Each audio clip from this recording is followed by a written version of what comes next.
अस्सलाम वालेकुम। आज मार्केट 1842 पॉइंट प्लस क्लोज हुई है। सबसे पहले मैं दो तीन क्वेश्चन हैं उनका जवाब देना चाहता हूँ। फातिमा फर्टिलाइज़र का कल एक कमेंट आया था कि अगर मेरे पास फातिमा फर्टिलाइज़र अगर मैं स्टॉप लॉस लगाता तो स्टॉप लॉस मेरा आज हिट हो जाना था। पहली बात तो ये मेरे भाई कि फातिमा फर्टिलाइज़र की आपकी बाइंग कितने में थी। अगर तो आप कल बाय करते तो कल या परसों आप बाय करते तब आपका स्टॉप लॉस हिट होता। तो आपने कल तो बाय करना नहीं था। इसको क्यों बाय करना था? क्योंकि इसकी जो थी अलर्ट कैंडल तो कल शाम को बनी थी, आज उसकी बाइंग होनी थी।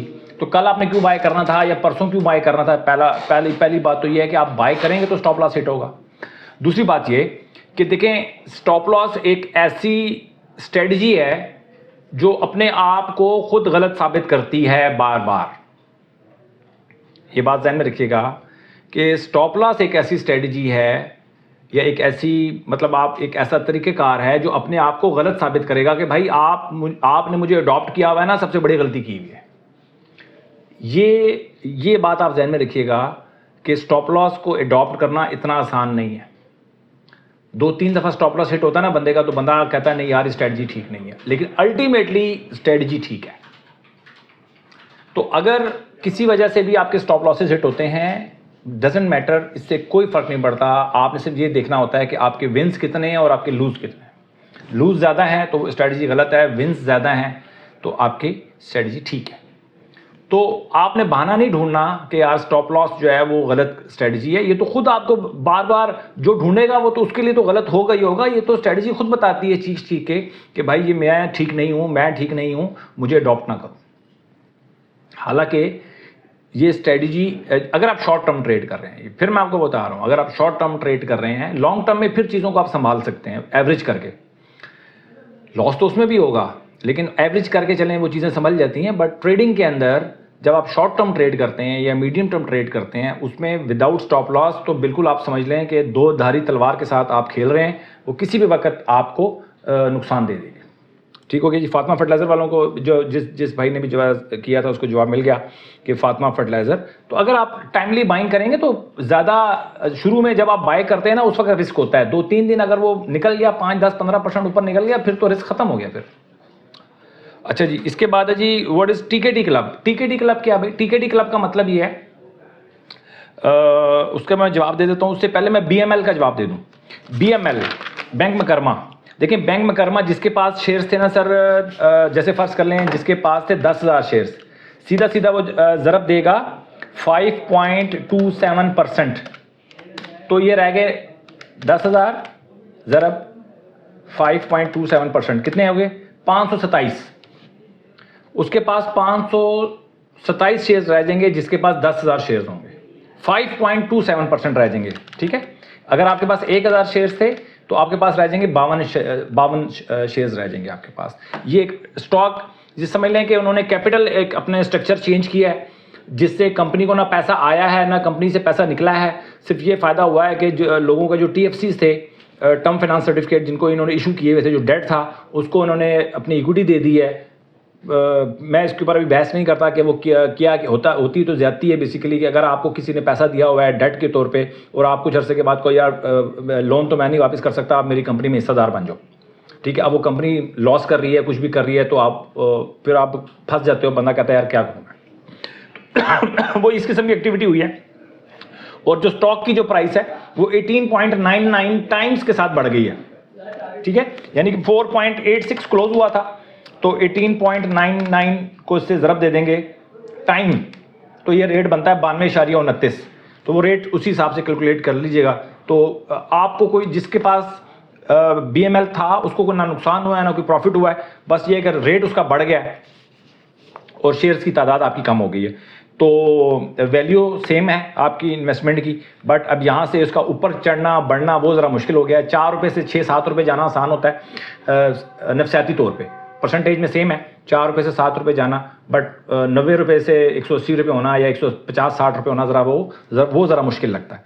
तो एक नफसियाती से लोग ज़रा प्रेशर में हैं, लोग नाराज़ भी हैं, होता है सर, अब ऐसा भी होता है। मैं बार बार कहता हूँ, इसीलिए मैं आपको बार बार कहता हूँ कि भाई इस तरह के जो पेनी स्टॉक्स में जब आप काम करने जाते हैं ना तो फिर बहुत खतरनाक हो जाता है मामला। कई दफ़ा तो आपकी पूरी पूरी जमा पूंजी जो है ना इस तरह जो है ना फंस जाती है।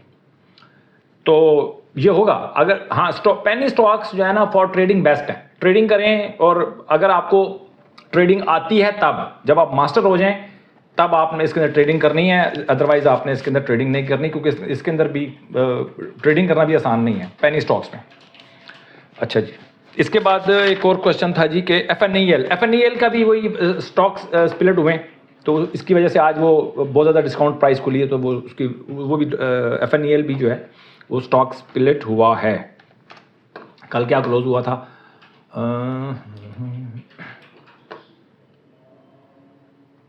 स्टॉक स्प्लिट हुआ है या क्या हुआ है? हाँ जी बिल्कुल, स्टॉक स्प्लिट हो गया इसका, ठीक हो गया जी। और इसके बाद है जी, आप एक और कमेंट आया था जी, आपसे कांटेक्ट कैसे करें? भाई मुझसे कांटेक्ट करना क्यों है? पहली बात तो ये है, देखिए कोई रीज़न होगा तो मैं अपना कांटेक्ट नंबर भी दूंगा, सब कुछ दूंगा, बट कोई रीज़न तो बने, रीज़न ही नहीं बन पा रहा मुझसे। तो सारी की सारी चीज़ें मैं यूट्यूब के ऊपर शेयर कर देता हूँ। बाकी कुछ खास ऐसी सर्विस है नहीं जो मैं आपको दे सकूँ। अगर कोई ऐसी सर्विस मैं लॉन्च करता हूँ या कुछ चीज़ ऐसी मैं दे सकूँ आपको जो जिससे फेस टू फेस बात करनी पड़े या कोई ऐसी चीज़ होगी तो फिर बात करेंगे। अभी तो फिलहाल मेरे पास कुछ ऐसा है नहीं जो कि मैं आपको दे सकूँ। जब होगी ऐसी चीज़ तो डेफिनेटली मैं नंबर भी अपना शेयर करूँगा। अच्छा जी, ये हो गया जी। इसके बाद हम सीधा चलते हैं रिपोर्ट की तरफ। रिपोर्ट के अंदर आप देख सकते हैं ये टीकेटी क्लब है जी। टीकेटी क्लब क्या है इसका मैं जवाब देता हूँ। टीकेटी क्लब का मतलब ये है कि ये स्टॉक्स हैं जो टीकेटी क्लब में जो स्टॉक्स होते हैं उनमें हमारी बाइंग चल रही होती है। अब आप उसमें बाइंग नहीं कर सकते डेली टाइम फ्रेम पे, क्योंकि डेली टाइम फ्रेम के ऊपर भी हम बाइंग करते हैं और डेली टाइम फ्रेम पे जब बाइंग हो जाती है और स्टॉक ऊपर निकल जाता है तो अब वो टीकेटी क्लब में आ जाता है। तो अभी ये सारे स्टॉक्स जो हैं वो टीकेटी क्लब में हैं, इसको आप नोट कर लें। मैं आपको थोड़ा सा इसको मैं बड़ा कर देता हूँ अगर आपको नज़र आए तो, ठीक है जी। ये मैंने थोड़ा सा बड़ा कर दिया। ये स्टॉक्स जो हैं अभी ये टीकेटी क्लब में हैं जी। Stocks NCPL, MTL, Sazgar, National Bank, UBL, JVDC, bank Alfalah, OGDC, power, वाफे, Waves app, APL, ATLH, ATRL, K Electric. कल आया था निशात मिल और JHNI हमारी बाइंग से तकरीबन 2.38% आज बढ़ गया और निशात मिल 0.79% गिर गया। तो ऐसा नहीं है कि बाइंग ट्रिगर होने के बाद स्टॉक्स ऊपर ही ऊपर जाता है, कई दफ़ा स्टॉक नीचे भी आ जाता है। तो आपको थोड़ा वेट करना पड़ेगा। 6% स्टॉप लॉस के साथ हम निकल जाएंगे इसके अंदर, निशात मिल के अंदर। और इसी तरह JHNI 2.38% प्रॉफिट में जा रहा है। अब आप अपना जो प्रॉफिट सेट करें 6% पे जब जाए तब आप इसको पार वैल्यू पे आप उसको सेल करें। 12% पे जाए तो 3-4% पे सेल करें। तो इस तरह इसका ट्रेलिंग कर सकते हैं आप, या डायरेक्ट 12% पे भी आप निकल सकते हैं, 18% पे भी निकल सकते हैं। जैसे आप अपनी सेलिंग स्ट्रेटजी बनाना चाहें आप बना सकते हैं। मैं बनाता हूँ बाइंग स्ट्रेटजी, सेलिंग स्ट्रेटजी आपने बनानी है, ठीक है जी। बाइंग स्ट्रेटजी में बिल्कुल भी मैं समझ लें किसी की मुदाखलत बर्दाश्त नहीं करता। मतलब ये जो स्ट्रेटजी है वो फिक्स है।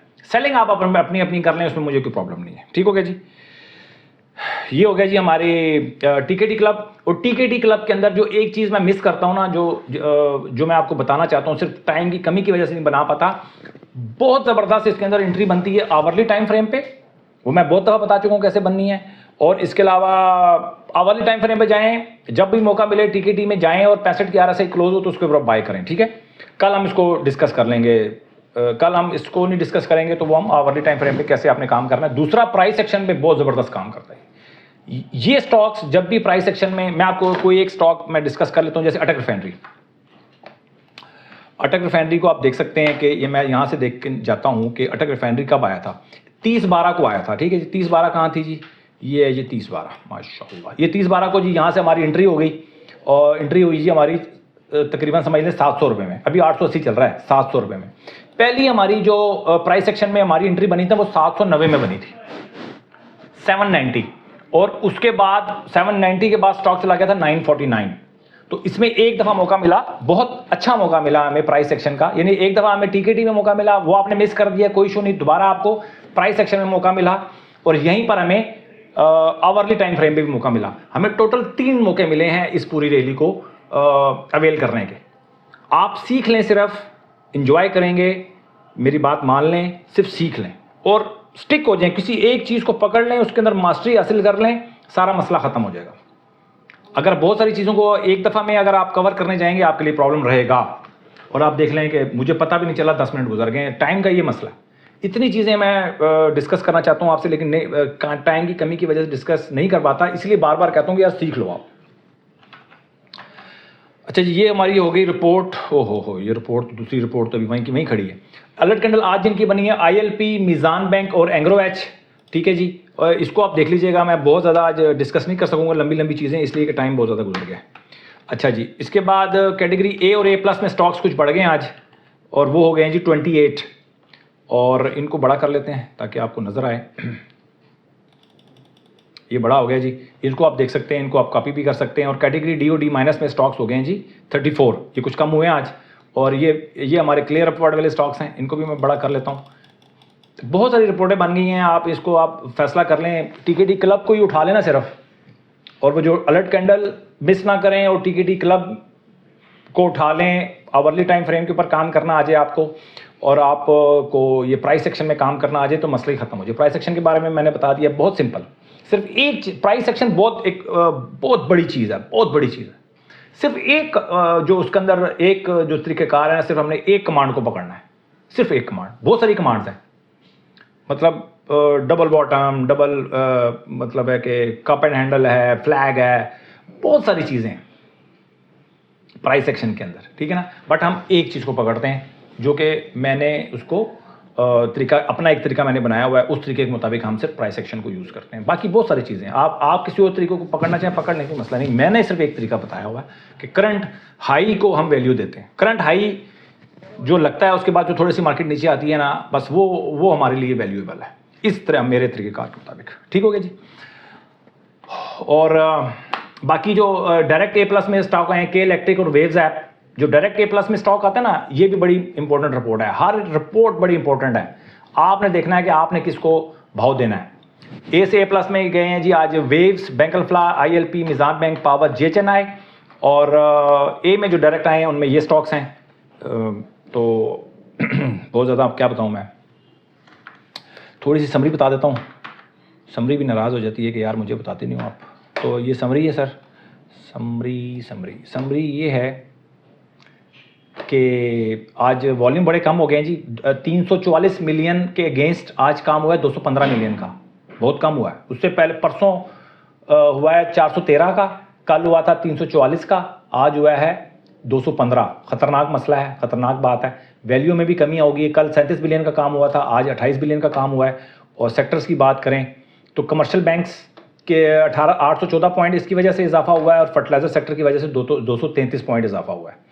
असल में कमर्शियल और फर्टिलाइजर सेक्टर जब बढ़ते हैं ना, तो मुझे इतने ज़्यादा मेरे लिए वैल्यूएबल नहीं जितने अगर दूसरे सेक्टर्स में काम शुरू हो जाए ना, फिर मुझे लगता है कि यार मार्केट बहुत स्ट्रांग है। बट अभी जब भी मार्केट बढ़ती है तो कमर्शियल बैंक्स और फर्टिलाइजर की वजह से बढ़ती है, तो मुझे थोड़ा सा ये अभी तक मेरा तहफ़्फ़ुज़ात हैं मेरे मार्केट के हवाले से कि यार बाकी सेक्टर्स में भी काम होना शुरू, बाकी सेक्टर्स में भी काम होगा ना, तब मार्केट अपनी स्ट्रेंथ शो करेगी। कमर्शियल बैंक्स और फर्टिलाइजर सेक्टर्स ही मार्केट को नीचे लेके जाते हैं, मार्केट यही ऊपर लेके जाते हैं। और अभी आपके लिए भी बता दूं, जो लोग शॉर्ट टर्म ट्रेड करते हैं उनको भी मैं बता दूं भाई कि जो सेक्टर्स, ये हर रिपोर्ट मैंने कहा ना, हर रिपोर्ट बड़ी इंपॉर्टेंट है। ये रिपोर्ट मैं बता रहा हूँ ना, इसमें भी आप देख लें भाई, डेली बेसिस के ऊपर commercial banks, fertiliser sector, commercial banks, fertiliser sector, इन्हीं में काम हो रहा है। इनमें आपकी पोजीशन नहीं है तो फिर आप मुझे बताएं, स्टॉक आपका पोर्टफोलियो तो माइनस में जाएगा। कंपनीज की बात करें तो वही फौजी फर्टिलाइजर पहले नंबर पे आज रहा, जिन्होंने पॉजिटिव कंट्रीब्यूट किया। उसके बाद UBL, Engro H, Meezan bank system, और जिसने नेगेटिव कंट्रीब्यूट किया उसमें ई फर्टिलाइजर, PPL, साजगार, सुई नॉर्थ और JVDC। ये थी जी आज का। अल्लाह इतना तेज़ मैं बोल रहा हूँ, फिर भी देखें सर 14-15 मिनट गुजर गए हैं। तो अपना बहुत ख्याल रखें, अपने इन्वेस्टमेंट का ख्याल रखें। और ये जितनी भी वीडियो मैंने बनाई है, ये सारी की सारी जो है वो जो शॉर्ट टर्म ट्रेड करते हैं ये उनके लिए है। लॉन्ग टर्म ट्रेड करने वालों के लिए मैं बता दिया है, वो वीकली टाइम फ्रेम पे आ जाएं। और मैं कल इंशाअल्लाह अज़ीज़ एक वीडियो अपलोड करूंगा कि वीकली टाइम फ्रेम के ऊपर आपने कैसे काम करना है, किस तरह आपने स्टॉक्स को देखना है वीकली टाइम फ्रेम पे, कितना आपने इंतज़ार करना है, क्या कुछ करना है। वीकली टाइम फ्रेम को सेंटर पॉइंट बनाते हुए उसी के इर्द गिर्द हम सारी चीज़ें डिस्कस करेंगे कल इंशाल्लाह। उम्मीद है 1-2 बजे तक आपको वीडियो मिल जाएगी। अपना बहुत ख्याल रखें, अपने इन्वेस्टमेंट का ख्याल रखें। थैंक यू भाई।